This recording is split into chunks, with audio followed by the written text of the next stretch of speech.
very excited to have him with us. He and I have been talking for a while now. He has all kinds of interesting connections with this place, surprisingly, and also has been working very hard on learning about two of our rectors who were here long ago and far away.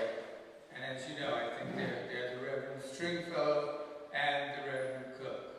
So he's going to take it from here. I just want to say thank you for being here.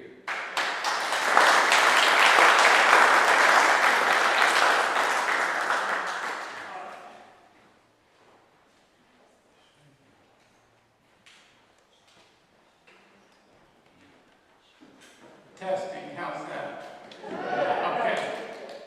Now, first of all, I can't tell you how honored I am to be with you tonight to talk about these two extraordinary rectors that you had serve your Kingston Parish. I'm only going to be Paul Mitchell for you for a few minutes, and then I will portray the Reverend Frank Stringfellow. This is a costume. Okay, I was a commercial truck driver until I retired, and then I pursued my passion, which is local history. And the Stringfellow project just fell into my lap last January when my really best friend, Billy Bolt of Powhatan, who is the leading historian now because everybody else has died, he asked me, what do you know about Frank Stringfellow? Because he knew that Frank Stringfellow had been a rector of St. Luke's Episcopal Church, my church. I said, I don't know anything about Frank Stringfellow, but people have been asking me to write about him for our church newsletter, our Historical Society's newsletter. And I said, but nobody can tell me why I should write about it. They don't know why he's famous. What had happened is a Stringfellow descendant came by the church one day to ask me about information. Nobody could really give her any information about Reverend Stringfellow except to say when he served. And she said, well, he's quite famous. And she showed a book. And that's how people knew that he was famous. They didn't even know the title of the book. So I asked Billy Bolt, what do you know about Frank Stringfellow? And he said, what? You don't know? He said he was a famous scout and courier during the Civil War for General Jeb Stuart and for General Robert E. Lee. I was astonished by what I heard. And he was astonished that I didn't know. And he said, go home and Google him. The internet is full of information. So I ran home and I pulled him up on the internet, in Wikipedia. There's an article about him on Wikipedia. And that's just the beginning. There's so much more on the internet. But I said, this is a big story. And I'm going to research this, and I'm going to write an article about it, and get it in the Powhatan today. Now, I brought along copies of that article, and I'm going to send them around, and I encourage you to take a copy home with you. I probably don't have enough, so if you're not really interested, don't take a copy. So we start with you. Take one if you're interested and pass it along. All right. Okay, thanks.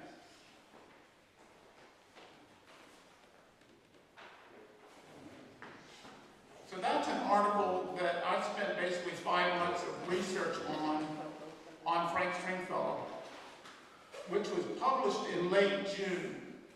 And I sent copies of the article to all the churches that he was affiliated with that are still in operation, which meant a copy came here, and sent it to the schools that he was associated with, and to the Stringfellow descendants that I had become friends with during the course of those 5 months. Now, the editor of the Powhatan Today, I knew that she could not touch the article if it was a glorification of a Confederate. That's the times we're in, and I'm fine with that because we have black citizens, and we don't want them to be offended by glorifying a Confederate. We're sensitive to them. But his life was, he one of extraordinary service to the church and to people, black and white. And I put that's all in the article, and that made it publishable. Okay, now, that's all I'm going to say about that, because we want to get into his story. But I do want to give an introduction. This came from John Easton Cook's The Wearing of the Gray. And that Cook is no relation to Giles Cook. Frank Stringfellow occupied a position in many ways different from that of the regular Confederate soldiers.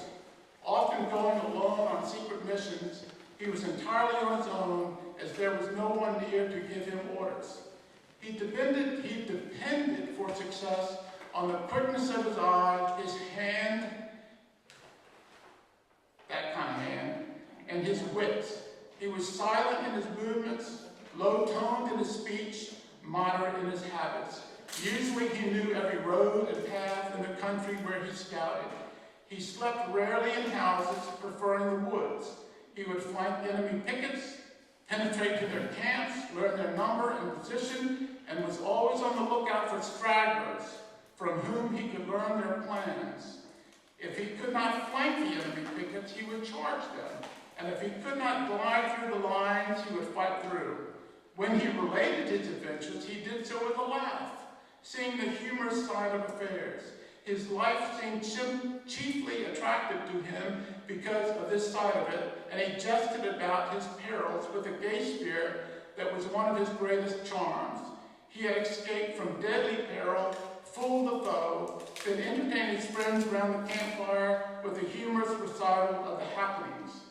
He worked, watched, and fought, endured hardship, and risked liberty and life hourly. If he fell, it might be in the depths of some forest where his bones would molder away undiscovered. But while he was alive, he lived a full life.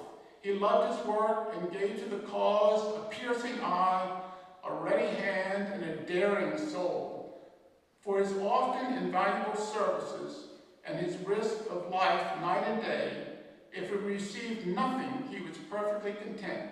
He asked only the liberty to roam, to hunt the enemy after his own fashion, and to die in single combat, if he must, with the pistol.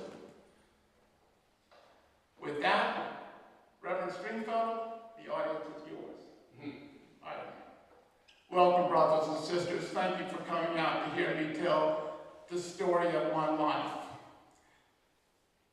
My grandfather was a successful merchant in Fredericksburg. And when he retired from business, he bought a large farm in Culpeper County, which he named The Retreat. And it was on the Raccoon Ford on the Rapidan River, which later came to see a lot of conflict during the Civil War, that area. My father, Robert, was one of 10 children, and he inherited the farm, the retreat. So we have a lot of cousins. If you know of anybody whose name's Stringfellow or is descended from the Stringfellow, they're distant cousins.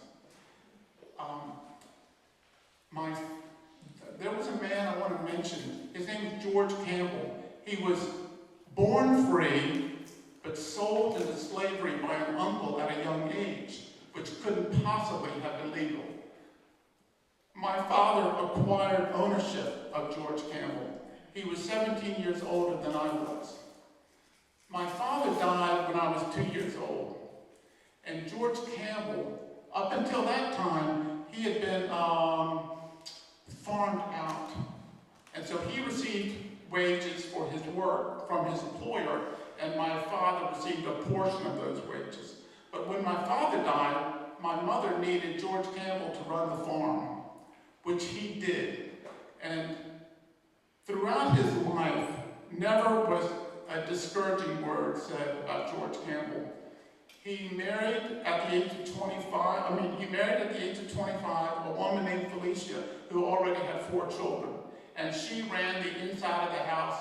Her children were laborers on our farm. and we all worked the farm together. But often the boys, I had two older brothers, we were away at school, and then later we were away with the Civil War.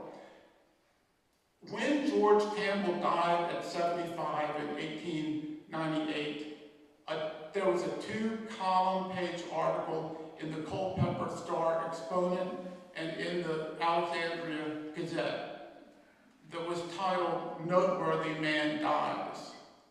The reason I bring that up is to show that there was a special relationship between the black people who lived on our farm and the Stringfellow family. We were an extended family, and that was pretty normal for most of the soldiers who owned slaves. It wasn't like the big plantations. And if you had asked me what I was fighting for, it was not about the protection or expansion of slavery. It was to defend Virginia from the Army of Northern Aggression.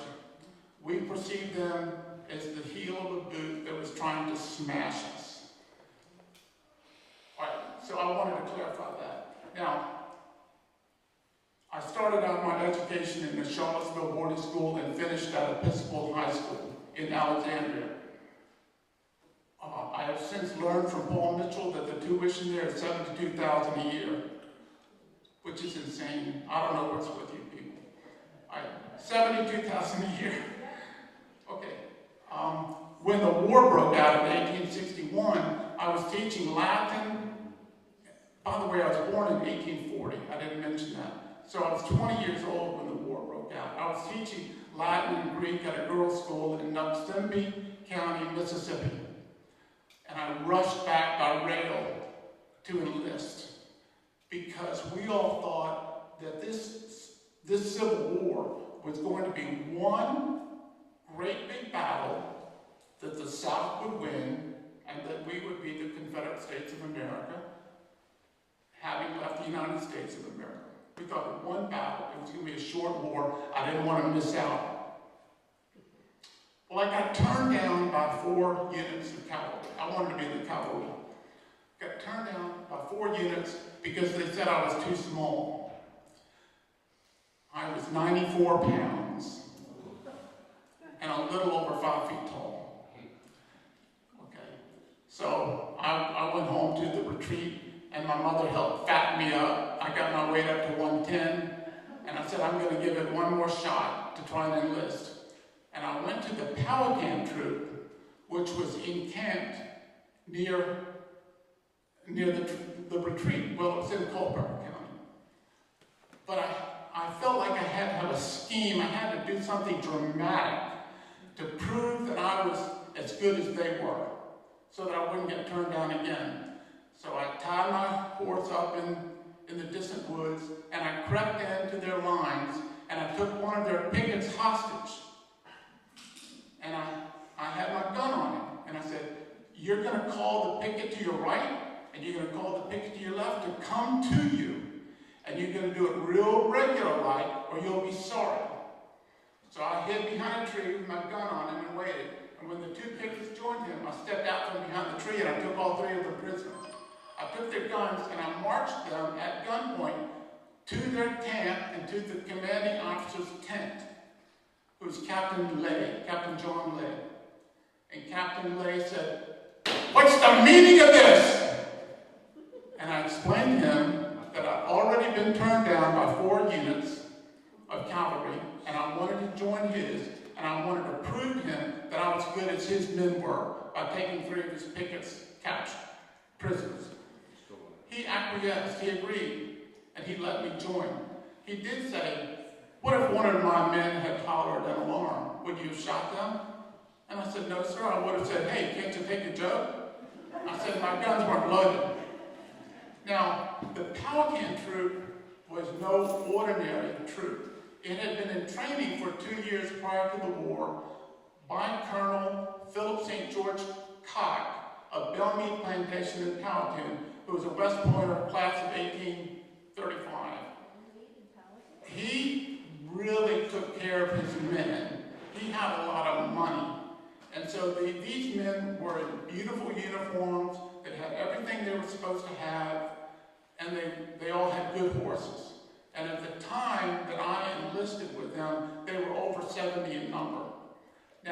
Battle of First Manassas, they distinguished themselves so well that General Beauregard, who was in charge of everything up there for the Battle of Manassas, he made the Powhatan troop his personal escort. So he took it away from Colonel Koch. And Colonel Koch had been promoted to general, and then he got demoted to colonel. So he lost his Powhatan troop. He was demoted to colonel for who knows why. And on Christmas Day, 1861, at Bellamy Plantation, he put a gun to his head and ended his life. So he didn't take it well. Now, the Army was reformed in the fall of 1861, and the Powhatan troop became Company E in the 4th Regiment of the Virginia Cavalry, with Major General Jeb Stuart as its highest commander. Jeb Stuart summoned me to his tent. You can't imagine what that was like. And it was to offer me the position of being a scout and a courier, his personal scout and courier. He had about 10, so I was one of about 10 or a dozen. And of course I was honored to be asked. He explained the dangers and the perils, etc. I was just honored to be asked. I was eager to do it.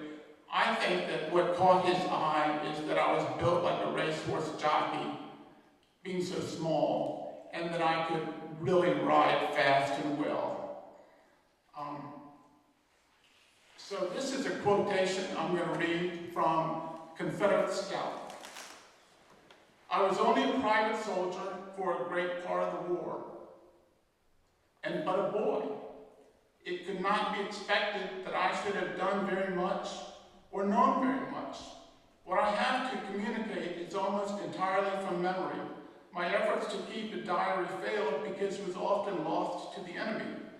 That I shall speak often of myself is because much of my experience was acquired when I was alone with God. I shall speak of things as I saw them.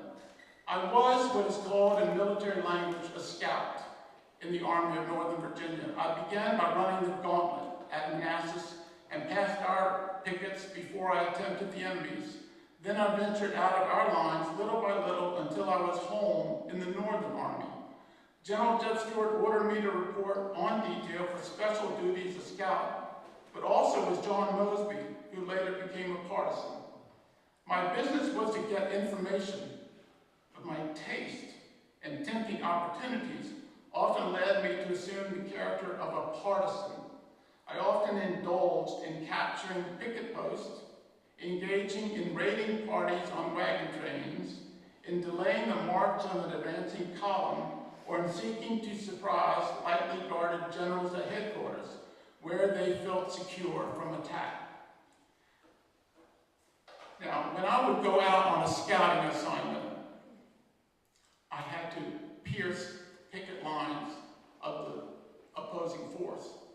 And my technique, my favorite technique, was to just advance at night on my horse until I was aware that there was a presence in front of me. And then if the picket would say, "Halt, who goes there?" my answer was, "Halt, who goes there? Form ranks of 4! Draw sabers! Prepare to charge! Charge!" And I would race at him, firing with both guns. Well, he fled. He fled. And once I got well into the woods, I made a right turn or a left turn, and now I was behind lines. And that was my technique for getting behind enemy lines. Now, one time, I went out on a scouting assignment, and I was coming back to my own lines. I was at the very same point where the rebel pickets had been, and a man shouted, "Halt, who goes there?" And I answered, "Stringfellow of the 4th. Well, the next thing I know, I had 3 barrels pointed to my chest by Union soldiers. They had overrun our pickets while I was out on scouting duty. I had 3 rifle barrels pointed at my chest. And I said, "Well, boys, you sure got me this time." out my sidearms, I had two, and I handed them to the man in the middle. He handed off his rifle to the man next to him and took my firearms out of my hands. When he did so, I pulled my Derringer out from my belt, shot him in the chest, pulled back my handguns and shot the other two men, and then I got the hell out of there.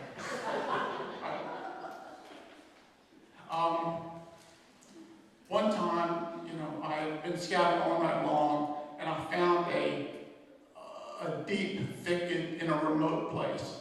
And I thought, well, I'll sleep here during the day, and when night falls, I'll return to my scouting duties. Well, while I was sleeping during the day, suddenly the blanket was pulled away from me, and there were 3 Union soldiers there saying, something like, "We got you now, Red." Well, I pulled the blanket back over me, and I said, "Oh, leave me alone, fellas. I'm tired. I've got to get some sleep." Well, they thought that was hilarious, that I assumed that the 3 men who had awakened me were my colleagues. They thought that was hilarious. Well, while I had the blanket over me, I found my pistol and had it in my hand. When they yanked the blanket away from me a second time, I shot them and got the hell out of there. Now, my children, by the way, my children and my grandchildren, my great-grandchildren called me, they didn't call me Papa or Granddad or anything like that. They always called me Scout. And it's because that's what I wanted to be called, Scout. So my little grandchildren would say, "Scout, did you kill many Yankees during the war?" And my answer was always, "I hope not." And I meant that sincerely. So when I shot him, man, I didn't know if I'd actually killed him, because I wasn't there to see what happened. And I hope that I didn't kill as many as I shot, that's for sure. Now, a few more of my adventures before I get to the last big one. One time near Bull Mountain Run in Fauquier County, I was resting in the home of friends I knew called the Stingers. And it was night, and suddenly we heard galloping horses coming, down the road towards our house. And I looked out, and they were federal cavalry. And they came to our front door and our back door simultaneously. So I said, I have to hide. And their servant girl named Martha suggested that I hide in a garret, which was like a little attic. So I climbed the stairs with her, and I got to the garret, and I said, "It's empty. There's no place for me to hide." And she said, "Lay on top of the board that goes across the rafters," which I did, but I knew that I could still be seen. So I drew my pistols, and I waited, prepared to shoot my way out of capture or die trying. Well, within minutes, Martha Stinger was coming back up those same steps again, this time leading a federal cavalryman who wanted to inspect the garret. Well, she stood directly underneath the board that I was laying on, holding her candle. By doing that, the shadow of the board hid me. I was in the shadow of the board. And the federal officer looking around didn't see me lying there. Well, I knew what she had done. It wasn't by chance. She hid me. And she saved my life. And I said to myself, I owe her a debt which I will repay. And I'll get back to that later on in this story. But it was a remarkable thing. Another time, I captured a federal officer who was well out of his lines, which was odd, all by himself. I took him prisoner and I escorted him to the southern picket line. But I searched him before I released him as a POW. And I found an invitation to a dance in the Mozart Hall of the Brady Station, where the Union Cavalry was camped at that time.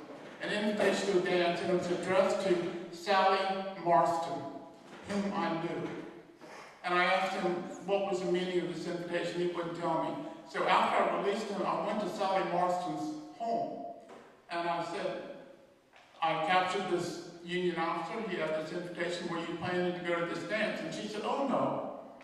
She said, I had gone to seek his help in finding out what had happened to my brother who was a POW somewhere. And I said, oh, I see. Well, would you mind if I went in your place? And she said, no. So I got her and her mother to dress me in her ball gown, adding padding where needed, and a bonnet. And her father drove me in a buggy to the dance. Well, he drove me in a buggy to the picket lines, and then I took it from there with my invitation that the soldiers allowed me to pass. And the father walked on back to the house. Now, so I'm chatting up the federal officers at the dance, dressed as a woman. Remember how small I was. So I could pass for a woman. Well, this was going along great until some woman there recognized me and told her escort that that's not a woman, that's Frank Stringfellow. So this officer asked me to step outside, and he confronted me with the accusation that his lady friend had made. And I said, sir, if you will just turn around for 1 minute, when you turn back around, I will reveal to you whether I'm a man or a woman. Well, he thought this sounded pretty good. So he turned around. When he turned back around, in the meantime, I lifted my gown, and I was wearing my pants with those leggings rolled up. And I had my derringer in my belt. So when he turned around, I pressed my derringer into his midsection. And I said, sir, you are now my prisoner, and you are going to escort me out of here. Yes. So we went to my buggy, and he escorted me, and then the Yankee pickets were, they let us pass. It's an officer and his date. Sure, let him go. Well, we got to the southern picket lines, and I turned him over as a POW, and then I returned the buggy and the gown. End of that story. One more before I get to the big story. Do you remember I said that there would be conflict at the retreat? So there was a skirmish, a serious skirmish, which left 1,000 ball holes in that house. And the house had been shelled 5 times by cannonball. My mother was outside doing chores, and she caught a piece of shrapnel in her ankle. The Union soldiers took her to another house to recuperate, or to mend. And she was in the upstairs bedroom of this house, which was the local headquarters of the Union Army. Well, our friend George Campbell got word to me that my mother had been wounded, but that she was all right. She was on the mend and where she was. He did not want me to worry. Well, I went to Jeff Stewart and I said, I told him what the situation was. I said, I want to go visit my mother.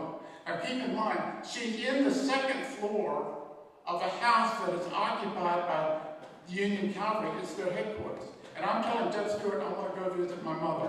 He said, I can't possibly allow you to do that. It's a death sentence. But I'll tell you what, I want you to go to that area and find out everything you can about the Union forces in that area. Which was his way of saying, if you think you can visit her, do it.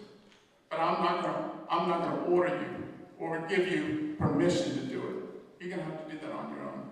Well, I snuck up to the house, and sure enough, either George or Lucretia came outside at night, maybe to dump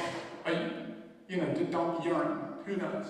But I was there, and I whispered to them, it's Frank Stringfellow. I'm here to see Mom. I said, bring me out a dress, a work dress, and a long-eared bonnet, which they did, and I was able to accompany them back inside the house. I stayed with my mother for 3 days. And whenever a federal officer, a federal soldier came into the room, I hid in the closet. But after 3 days, I felt certain she was mending well, and she was okay. So I returned to General Stewart's headquarters, and he was thrilled to see me because he was so worried about me. But I had so much information to give him from overhearing the conversations that took place on the floor below me. Now, here's the last story about Civil War exploits. I left the office of President Jefferson Davis and Judah Benjamin on March 5th, 1865.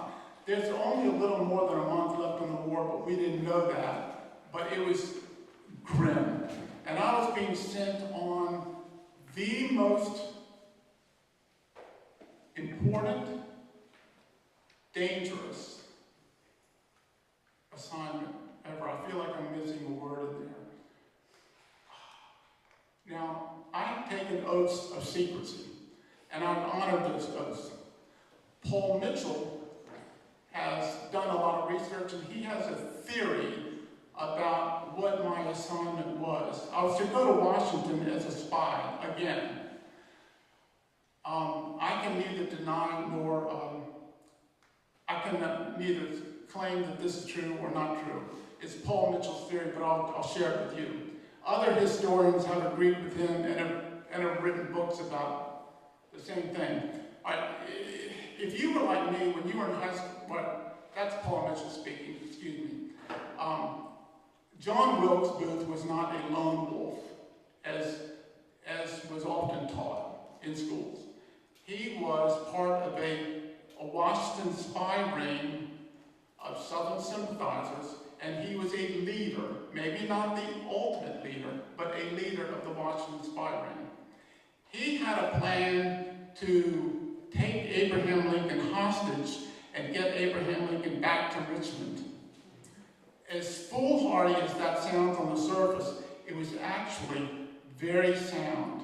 And the reason is, Abraham Lincoln was in the habit of leaving Washington on a Friday evening to escape his generals, the war, the legislators, the press, the citizens, and most of all, his wife. And he would go by carriage to the soldiers' home, which was 5 miles outside of Washington. And he rode in an enclosed carriage so that people wouldn't go, oh, there goes President Lincoln. And he had a small security detail so that people wouldn't go, oh, that must be President Lincoln. But John Wilkes Booth's plan was, we wait until the carriage comes to a rather remote location along the, in between the White House and the soldiers' home. We jump, kill the guards, the security detail. We don their uniforms. We turn the carriage towards southern Maryland, where we will be able to cross the Potomac with our contacts and get him to Richmond by way of what we would call 301, that route. So it was actually a good plan. My mission as a spy, according to Paul Mitchell, was to expedite the plan. And for that, we needed basically to bribe an official close to President Lincoln who could tell us what day he was leaving, what time he was leaving, how many would be in his security detail, and what route they would take. That's what we needed in order for this plan to work.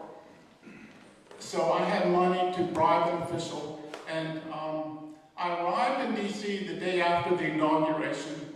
I walked up the Capitol steps, the White House steps, and I spit on the building to show my contempt for President Lincoln, feelings that changed later in life. And then I lived in hotels and boarding houses, always trying to find the perfect man that I could proposition. And I finally found a guy that I thought was the right guy. And I made the proposition to him, and he sounded like he was going to accept the money I offered and give me the information I wanted. So I went by his office a day or two later, and I found him huddled with high-ranking military men. And I knew at once, in an instant, that he had given me up, and they were planning on what to do about me. So I now knew that I had to get out of Washington, that my ship was sunk. By the way, my cover during that time was to study for and pass an exam in dentistry. I had 4 weeks to do it, and I did it. When I left, I had papers certifying that I was a dentist and I could practice dentistry in Maryland. John Wilkes Booth used his carriage to take me 12 miles outside of Washington in the direction of southern Maryland.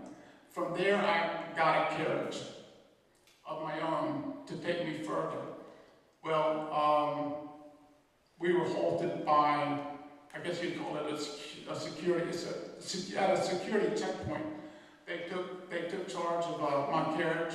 They asked me, for my papers, and when they saw that I was a dentist, they smiled at one another, which told me, aha, they're looking for a dentist. I'm the man they're looking for. This is bad. Well, they sent me on to Lieutenant Mathews, who was in charge of the federal forces in that area. Now, I've got 4 men on horseback riding or surrounding the carriage. One in front, one behind, and one on each side. I had papers on me that they could not see, or my ship was sunk. So I ate the papers en route, using every bit of saliva I had. But there was one I forgot, and it was addressed to a Confederate officer. It was in another pocket. So when I got to see Lieutenant Lafferty, he had me searched. They found that letter to a Confederate officer, and he sent me to a southern jail for the night, and with a guard named Green. So on the way, now I knew that I had to escape, or I was dead. They execute spies. So I suggested we stop at an ordinary for dinner, and I would pick up the tab. And while we were having, he sat with his back to the fireplace, and there was an axe beside the fireplace. And I kept stoking the fire, getting up to stoke the fire, but really what I was doing was tempted to bury the axe in his head and flee on foot. And I just couldn't bring myself to do it. I just couldn't bring myself to bury that axe in his head, even though it meant my life if I didn't escape. Because he didn't deserve it. He didn't deserve it. Well, when we got to the southern jail, I asked if I could speak with him discreetly. So we walked away from everybody else. And I told him that I had an opportunity to kill him at the ordinary, but I hadn't because it wasn't right. And he thanked me for not killing him. And I said, if you will just turn your head and give me about time to run about 10 paces, I will give you $500. He said, do you have it on you? I said, no, but I'll get it to you. He said, I can't do that. He said, are you a Mason? I said, no, I'm not. He said, that's too bad, because if you were, I could do that for you, because the Masons have a bond which exceeds all other bonds. I said, I'm not a Mason, but I'm a Christian. Can I appeal to you as another Christian to allow me to escape? He said, no, I can't do that. So as we're walking back to the jail, he said, if you want to live, you have to escape tonight, because in the morning you're going to be carried to Washington, where you will be executed. Okay. Now, I was not able to escape that night, but they delayed transportation for another day. I was in a jail with blockade runners and with deserters. And if any of them had seen me making any sort of preparations for an escape attempt, they would have turned me in to try and, score points with the guards. So I had to hide everything I was doing from my fellow inmates as well as the jailers. Now, the building we were in, the door was unlocked, but the guards were positioned on benches in a V shape. If this is the door, they were on benches like this, and in order to get to the door, you would have to jump over them. were on their benches, which is what I did in my bare feet once I heard them both snoring. So I wasn't in bare feet, I was in stocking feet, because I was trying to be as quiet as I possibly could. And I jumped over them, they were sleeping, and I opened the door and I flung myself out and I ran like mad. Well, I was in bare feet, so the footprints I was leaving were that of a barefoot person, which would make me easy to follow. When I got to a brook, I raced along the brook. Again, that was hiding my footprints, but I had to get out of the brook without leaving footprints. And finally, I found an overhanging limb, and I climbed up the limb, and then once I got into the interior of the tree, I crossed that limb and got to another limb going onto the high side of the bank, and I jumped off. Now I wasn't in mud anymore, so I wasn't leaving footprints, and there was a fallen tree there, a big fat fallen tree that had accumulated a lot of leaves. So I laid down on the upside of that fallen tree, and I covered myself with leaves, and I stayed there all day without moving a muscle, because I was afraid if I moved even the slightest bit, the leaves would shimmy down and expose me.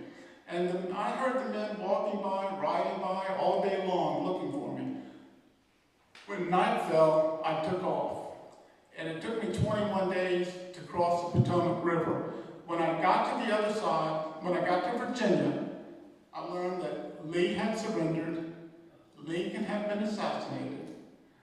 The newspapers were reporting that I was the most dangerous man in the Confederacy because they thought that somehow I was associated with Lincoln's assassination. And there was a $10,000 bounty on my head. I had no country to live for at that point. And I went to Canada. And I stayed in Canada for a year and a half and worked as a farm laborer. And I had an epiphany while I was in Canada. And I think it was in part because I was away from Southern influences. And I began to feel like that a lot of what I had done during the Civil War was wrong. For instance, I was killing men who were trying to keep the United States of America together. And I was killing men who were trying to abolish slavery, whereas the Confederate States of America was trying to divide the nation and to protect and expand slavery. So I had this epiphany, and I wrote my fiancée, who's Emma Smith. Her picture's on the piano, I think. And I told her I was coming back to Virginia, and that I was coming with a contrite heart. And for those of you who might read that article later on, you'll see that the editor gave that as a headline to my article, A Contrite Heart. So we married in early 1867, and I began farming in Halifax County on a place called Wakefield. But I felt like my life had been spared by God for a reason. In all those battles, gunfights, near captures, escapes, I hadn't died. I should have died. I mean, there were bullet holes in my uniform. And I said, well, God must want me to serve him, and so I will serve him. So while I was farming, I prepared for the Episcopal Seminary of Virginia, which is now called the Virginia Theological Seminary. And I graduated in 1876 and ordained as a deacon. And I immediately got a job at St. Luke's Episcopal Church. That was my church in Powhatan County. The treasurer of that church and on the vestry was John Lay, the man who had been captain of the Powhatan troop. He had been a judge before the war. He was a practicing attorney for Life of Virginia after the war, and he hired me to be the rector of that church. Now, in addition to that church, I also served concurrently 4 other Episcopal churches in Powhatan: Mannequin, Grace Church, Emmanuel, and St. James. And I didn't stop there. There were 4 churches in adjacent Cumberland County without a rector. And I held services there at those 4 churches and kept their doors open. And then lastly, I preached regularly at a small black church called St. James Baptist Church, which did not have their own rector. So that was 10 churches I was taking care of. St. James Baptist Church is also where I started the Martha Stinger School for Colored Girls. Do you remember? She saved his life, Martha Stinger, and he said, I have a debt to repay. And his repayment was to start that school. Now, President Jefferson Davis wrote him a letter in about, say, 1882, in which he asked for Stringfellow to write stuff that he could put in his memoirs. Well, what Frank Stringfellow, he wrote an article, he didn't write a letter to Jefferson Davis. He wrote his mission report. You remember? He was sent on a mission on March 5th, but he never saw President Jefferson Davis again after that. So this was it was a 16-page mission report. And I shared it with people before I mailed it. And people were like, wow, this is incredible. This is incredible. The stories that you just heard tonight were just a small sampling of what was in. They said, you need to publish your memoirs. And I said, okay. So I did, and it was called Scout Life. And it was probably about 60 pages long. It was wildly popular. It sold for 50 cents a copy, and it was just selling out. Everybody loved Scout Life. Well, that led to a lecturing career where I would, go into a big hall like Mozart Hall at a monumental church in Richmond, and people would pay 50 cents a head to hear me tell my stories, which were given in, I would say, the manner of maybe Garrison Keillor. It made people just laugh and laugh and laugh. Somebody, when you heard me talk about him going to the dance dressed in a woman's gown, you were laughing, and that's the way people laugh when he gave his lectures. And they're very popular, but he did a little bit of preaching, just a little bit, soft cell preaching. He said that it was about forgiveness. He said to seek forgiveness, not about forgiving, but about seeking forgiveness. You start with a contrite heart, and then you pray to God for forgiveness. Claim forgiveness by faith, and then prove yourself anew in Christ by your righteous living and your godly deeds. So that's a soft cell message, but it was always in his lectures. And the newspapers covered his lectures. He was as popular, I would say, as Garrison Keillor would if Garrison Keillor was walking around giving these talks, or Jerry Clowers, if you know who Jerry Clowers was. Now, as a minister, I think he was just like Billy Graham. He was kind of like fire and fury as a minister. Now, in 1882, he left Powhatan and came up here he came to Middlesex Parish and Mathews Parish concurrently to serve. And also in 1882, when he left Powhatan, Bishop Whittle made him an evangelist at large and paid him $1,000 a year for that, which meant he could really go to any church he wanted to because his income was coming from the Diocese of Virginia. And so I think he was attracted to challenges throughout his career. The churches that really needed him and the churches where he could have the biggest impact in, but also churches that would allow him to go on speaking tours without a problem with the vestries. Because he gave his lectures in every city and town in Virginia over a period of more than 20 years, and in places like Baltimore, Lexington, Louisville, and Atlanta. Tremendously popular as a speaker.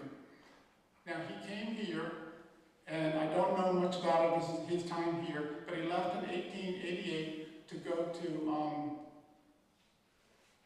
Bruton Parish in Williamsburg, from there to Martinsville, then to Nelson County, where he served 10 churches concurrently.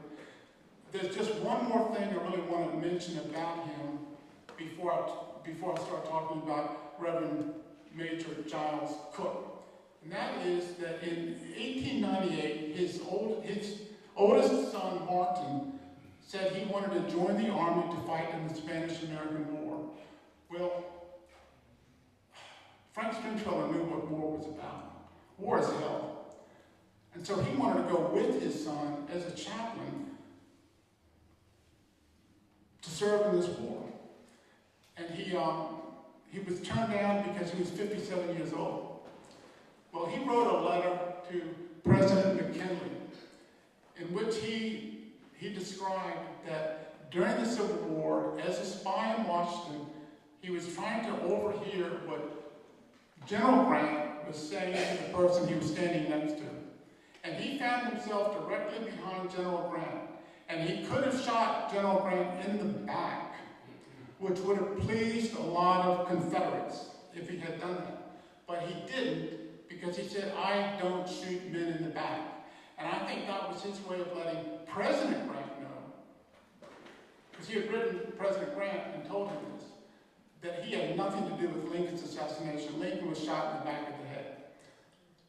And federal authorities may have still believed that Frank may have had something to do with that. So I think that was his way of letting President Grant know, I had nothing to do with Lincoln's assassination. Now, President Grant responded, thank you very much for not shooting me in the back. I owe you a debt. If you ever need a favor, just ask. Well, he never asked. What he did was ask President McKinley to honor Grant's offer, which President McKinley did. So he was allowed to become a chaplain and a captain in the United States Army, the army he fought against for 4 years, and joined his son in the Virginia Infantry Volunteers. Frank was a chaplain of the 4th Regiment. His son was in the 2nd Regiment. Now, they trained in Richmond, and then they trained in Jacksonville, Florida, but during the course of the war, which started in 1898 and ended in 1898, they never went to Cuba. Those were regular forces fighting. They were held in reserve, and then after the war ended, the regular troops went to the Philippines, and the Virginia Volunteers, along with other such units from around the country, went to Cuba as an occupying force. But Frank, seeing there was no war, he resigned his commission, which officers are allowed to do. And he ended up serving many churches, more. He did serve as chaplain of the Woodbury Forest School, and their tuition is $64,000 a year. Now that's all I'm going to talk about. I have one closing statement I want to read. Yes. So now this is Paul Mitchell. Reading this came from the Confederate Scout book. None was braver or more intelligent. Innumerable were his adventures, almost incredible his hairbreadth escapes and his reckless daredevil exploits. The annals of fiction contain nothing more moving or curious than some of his experiences. He was a ranger born, passionately devoted to his dangerous calling. He followed it not from hope of reward or because of ambition for discretion or distinction. He was never so happy as when beating up the quarters of the enemy or throwing them into confusion by some sudden attack. In person, he was suited to his calling, a good hand with pistol and saber, quick of eye, and with nerves no peril could shake. He usually preferred to go on his secret missions alone, depending on his own quick eye, strong arm, and trusted weapons. We're done with Reverend Stringfellow.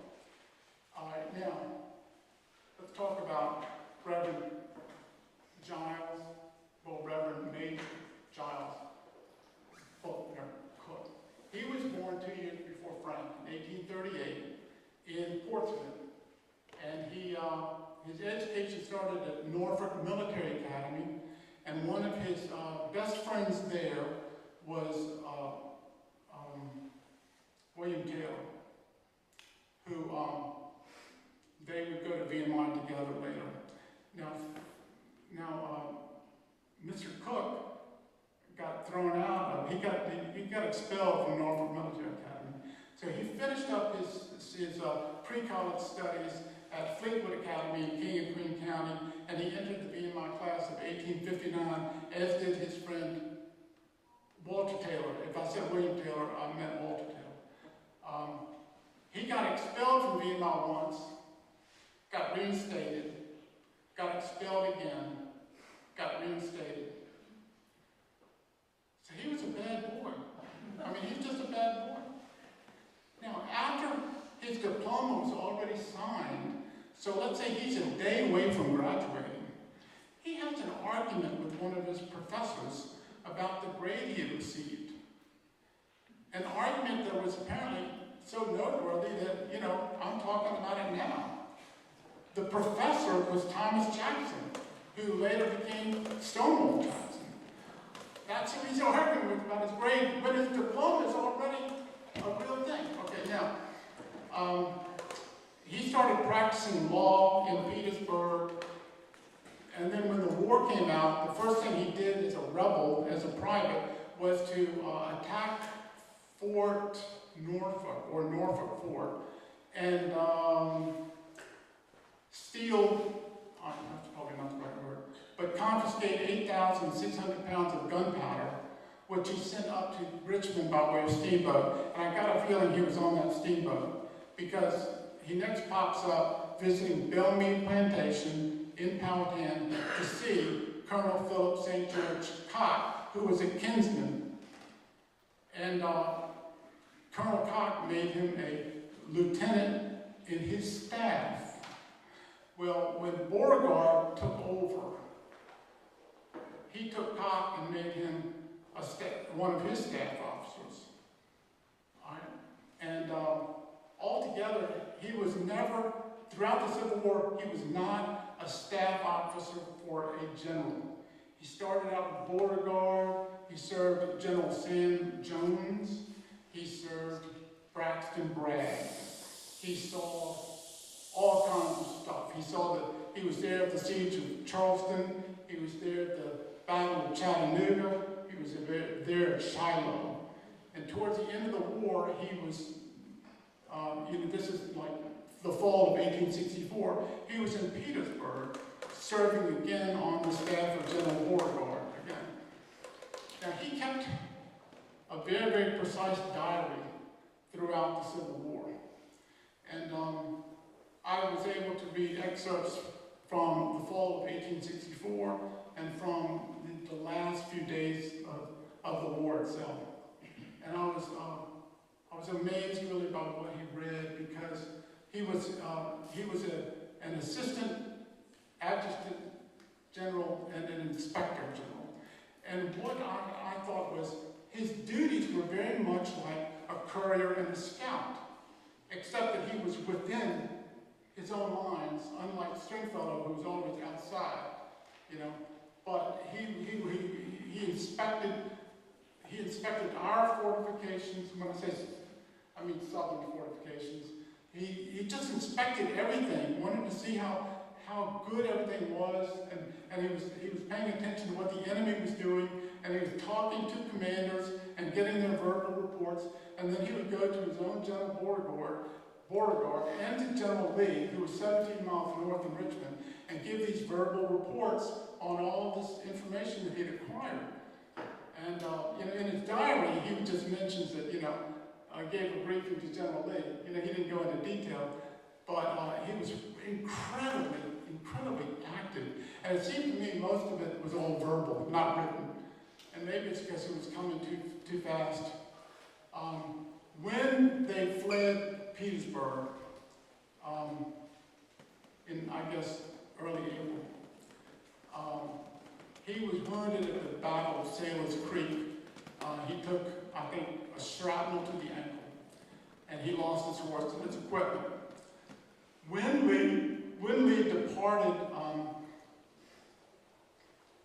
come out to return to Richmond, he took a route that took him through Cumberland and Powhatan because he wanted to, his last camp, he wanted to take place at the home of his older brother, Charles Carter Lee, at Windsor Farm on Fine Creek, which is just a couple of miles from where I grew up.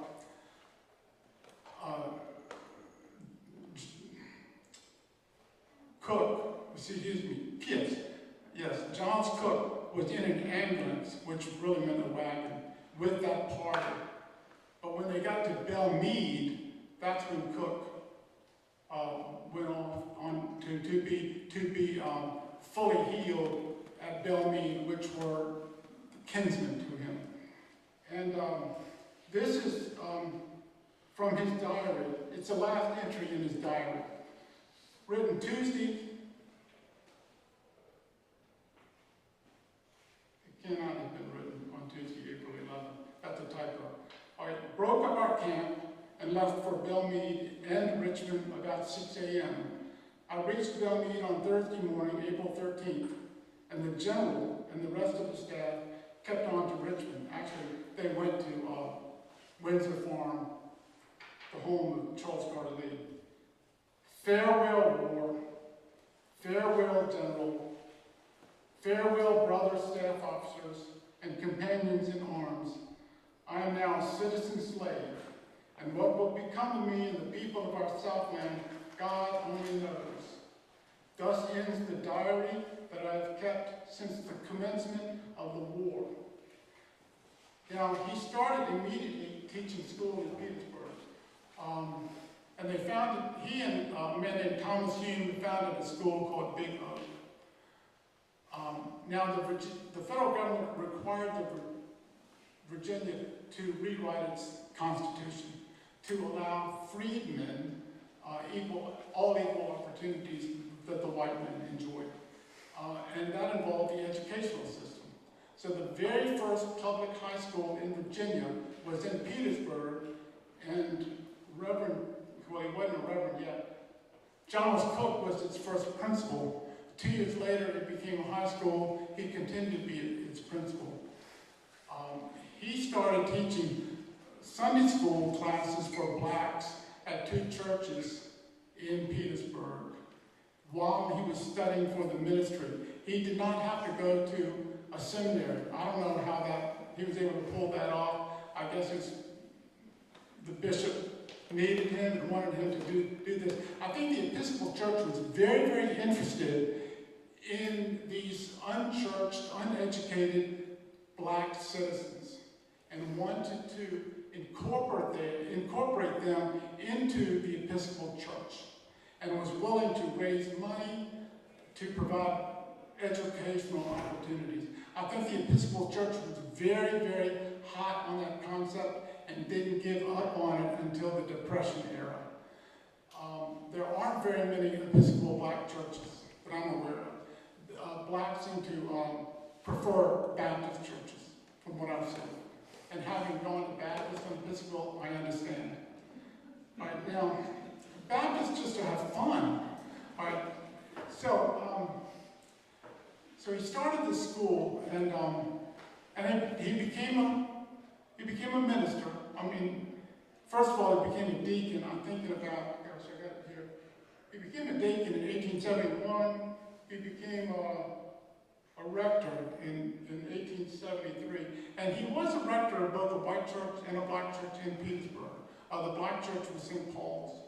And they founded a black private school, Episcopal-based school, and they created a divinity school for blacks after Bishop Payne. And that divinity school later got associated with the Virginia Theological Seminary in Alexandria, Virginia. After 20 years of pretty much committing his life to the education of blacks, as a minister, he left that to younger, abler hands, and he became the rector of 3 churches in Maryland, Perryville, Northeast, and St. Mary Ann's. And his wife died and he remarried his organist. And then the next church he took was in Kentucky, but his wife was not happy in Kentucky.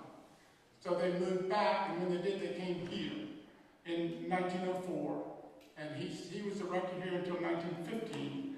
Then he went to Portsmouth, which was the city of his birth, and served for 2 years. But they came back here because they loved Mathews so much, and they bought Palace Green. Now, this man lived to be 98 years old. So after he retired, he lived another 20 years, from 1917 to 1937. And those were, in my opinion, those were his glory years, because he was the oldest living staff member for General Lee. I don't know if I made that clear, but when Beauregard was sent south in the fall of 1864, Lee took on Giles on his staff. Okay, so he was the oldest living member of Lee's staff, which was, that was noteworthy. So when he lived here, he had historians and authors come to visit him and interview him, including Dr. Douglas Southall Freeman, the Pulitzer Prize winner, who wrote a 3-volume set on Robert E. Lee, wrote Lee's lieutenants, wrote a 3-volume set on General Washington. So Dr. Douglas Southall Freeman referred to Reverend Major Giles Cook as the grand old man. And he was also the oldest living VMI alumnus for the longest time. So VMI was constantly honoring him at their functions.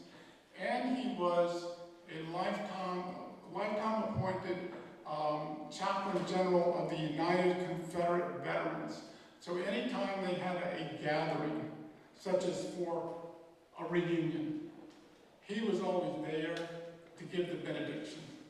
So his life was full of, he was a VIP. He was just a very important person. And the newspapers kept talking about it. Now you have a plaque somewhere in this church dedicated to him. I'm going to read the wording on that plaque. In gratitude to God for the faith and for the life of Giles Buckner Cook, soldier of the cross, 1838-1937, Major and Assistant Adjutant and Inspector General, Confederate States Army, he gave his youth to the defense of his country, served as aide to General P.G.T. Beauregard, and was the last survivor of the personal staff of General Robert E. Lee. He gave the rest of his life to the cause of Christ in the ministry of the Episcopal Church, a pioneer in the education of the Negro, rector of Kingston Parish, 1904-1915, ever the champion of right in the spirit of Christ, fight the good fight of faith. That concludes my talk, and I hope you enjoyed it. I hope you found things of interest there. Reverend Barker, what do you want me to do now?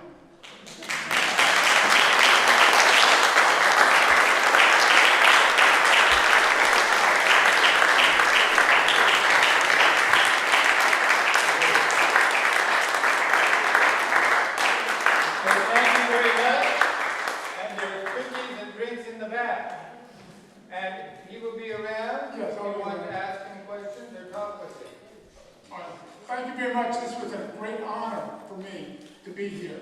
Oh, listen, I gotta mention one more thing about why this is such a great honor. I was a page in the House of Delegates in 1970. Our speaker was John Warren Cook, and we pages admired and revered John Warren Cook. All of them would agree with me when I say that. And I chose to go to VMI because John Warren Cook was a VMI alumnus. I wanted to be like him.